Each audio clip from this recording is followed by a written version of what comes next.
পশ্চিমবঙ্গ সরকার এত অপদার্থ আপনাদের কাজে লাগায়নি, আপনাদেরকে দক্ষ হওয়া সত্ত্বেও কাজের সুযোগ দেয়নি।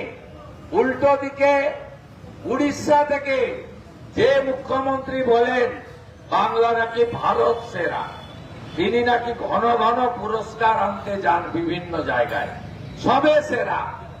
সেই রাজ্যে উড়িষ্যা থেকে ডিজাস্টার ম্যানেজমেন্টের পেশাদার দক্ষ কর্মচারী আধিকারিকদের জওয়ানদের এনে তাদেরকে দিয়ে কলকাতার রাস্তার গাছ পরিষ্কার করতে হয়েছিল। তাই আমাদের ঘরের ছেলে মেয়েরা থাকা সত্ত্বেও তাদেরকে ব্যবহার না করে, তাদেরকে উচিতভাবে তাদের প্রাপ্য অধিকার পূরণ না করে এই সরকার সাধারণ মানুষকেও বিপর্যস্ত করছে, আপনাদেরও বর্তমান এবং ভবিষ্যৎ অন্ধকার করে দিয়েছে। আমি মনে করি আপনাদের এই যে দাবি, এই দাবি অত্যন্ত যুক্তিসঙ্গত দাবি। আগামী যে বাজেট অধিবেশন, যদিও এখানে অধিবেশন হবে কিনা কেউ জানে না, যেমন এই প্রথমবার পশ্চিমবঙ্গ বিধানসভায় শীতকালীন অধিবেশন হল না। মুখ্যমন্ত্রী এসআইআর নিয়ে ব্যস্ত অথবা ভীত আতঙ্কিত। তাই এবারে প্রথম পশ্চিমবঙ্গ বিধানসভায় উইন্টার সেশন নভেম্বর ডিসেম্বরে হল না।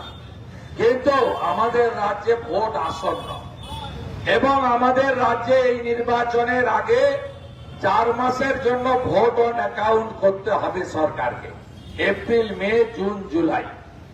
তাই জানুয়ারি মাসের শেষে বা ফেব্রুয়ারির প্রথম সপ্তাহে অধিবেশন 2 দিন 3 দিনের হলেও ডাকতে পারত। আর সেই অধিবেশনে আমি আপনাদের পক্ষে এর আগেও বলেছি, অনেকের সঙ্গে বলেছি, আলাদা করে বলিনি। 2023 সালে আপনারা বিধানসভাতে আমার চেম্বারে দেখা করেছিলেন, দাবিপত্র দিয়েছিলেন, আমি সযত্নে তা গুছিয়ে রেখেছি। আপনাদের ফটো আমার হাতের কাছে আছে। আপনাদের আমি কথা দিতে পারি, এই যে আজব রাজ্য, যেখানে বিরোধী দলনেতাকে এনার তো হাতে 200-র বেশি এমএলএ আছে, আমি তো বিধানসভায় 65 জনকে নিয়ে লড়াই করি, তাও এই গত 4.5 বছরের মধ্যে 5 বার আমাকেই সাসপেন্ড করে 11.5 মাস বিধানসভার বাইরে রেখেছে। যদি সাসপেন্ড না করে বলার সুযোগ থাকে, তাহলে আপনাদের এই দাবিপত্র গুছিয়ে নিয়ে গেলাম। লড়াই ভিতরে হবে, বাইরে হবে। দ্বিতীয় প্রতিশ্রুতি আমার, আপনারা আবার বসুন, আবার হাইকোর্টের অনুমতি নিন। কৌস্তব পাচ্ছি আপনাদের জন্য লড়ে, আরো লড়বে। আপনারা প্রয়োজন হলে, যেমন কর্মচারীরা ডিএর জন্য লড়াই করেছে, তারা স্যাট থেকে শুরু করে single bench, division bench, supreme court পর্যন্ত লড়েছে, আমরা সাথ দিয়েছি, আমিও সাথ দিয়েছি এবং আমার বিশ্বাস তারা জিতবেন। এই যে পুলিশগুলো দাঁড়িয়ে আছে, যে আপনারা নবান্নর দিকে যান কিনা, আমি ঢুকে পড়ি কিনা, লক্ষ্য রাখছি, এরা সব হাফ বেতন পায়, অর্ধেক বেতন পায়।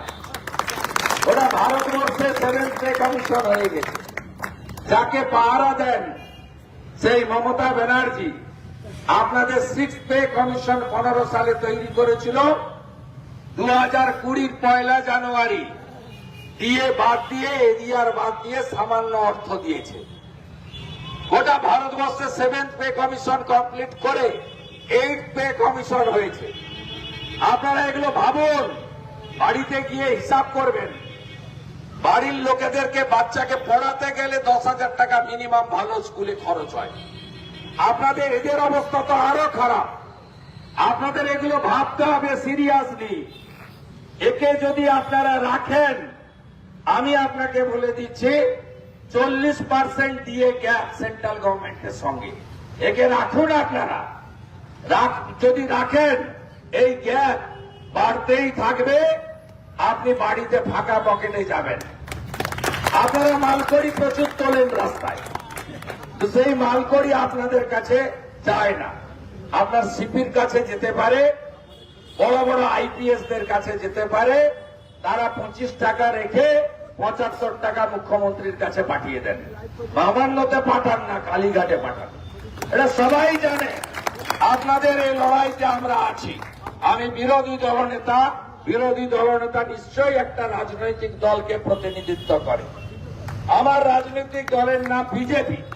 আমি বিরোধী দলনেতা যেদিন থেকে হয়েছি, এই সরকারি দলের দ্বারা যারাই অত্যাচারিত পীড়িত হয়েছে, আমি তাদের পাশে দাঁড়িয়েছি। এটাই হল রাজ্যের বিরোধী দলনেতার কাজ।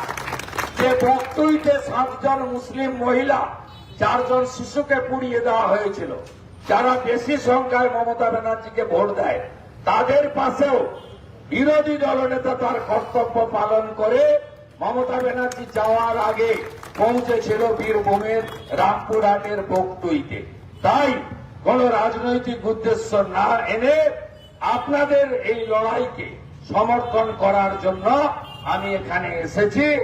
এবং আমাদের যে স্বল্পকালীন বিধানসভা হবে, আমি আপনাদেরকে পাঠিয়ে দেব। কবে বলছি, আপনারা যাবেন আমার চেম্বারে বসে আপনাদের ওই লড়াই বিধানসভার ভিতরে শুনে আসবেন নিজের কানে, এবং আগামী দিনে এই লড়াইকে তীব্র করুন।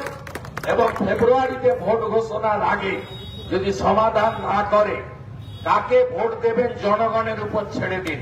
কিন্তু আপনারা সবাই বলবেন নো ভোট টু মমতা। যদি আপনাদের দাবি ভোট ঘোষণার আগে পূরণ না হয়, কে বিজেপি কে দেবে, কে সিপিএম কংগ্রেসকে দেবে, আইএসএফ কে দেবে, ওর উপরও ছেড়ে দিন। তা আপনাদের একযোগে বলতে হবে নো ভোট টু মমতা। আর আমি কথা দিয়ে গেলাম, পরিবর্তনের সরকারে আমার যদি কোনো ভূমিকা থাকে, আপনাদের এই দাবি পূরণ করার জন্য এই রকম রাস্তায় বসতে হবে না। কথা দিয়ে গেলাম আপনাদের কাছে। সব ভাইরা বোনেরা ভালো থাকুন। এই শীতে অনেক কষ্ট হয়েছে। 6টার পরে উঠে যাবেন। আবার গঙ্গাসাগরের মেলা শেষ হয়ে গেলে কৌস্তবের সঙ্গে ডেট করে আবার 7 দিন বসুন।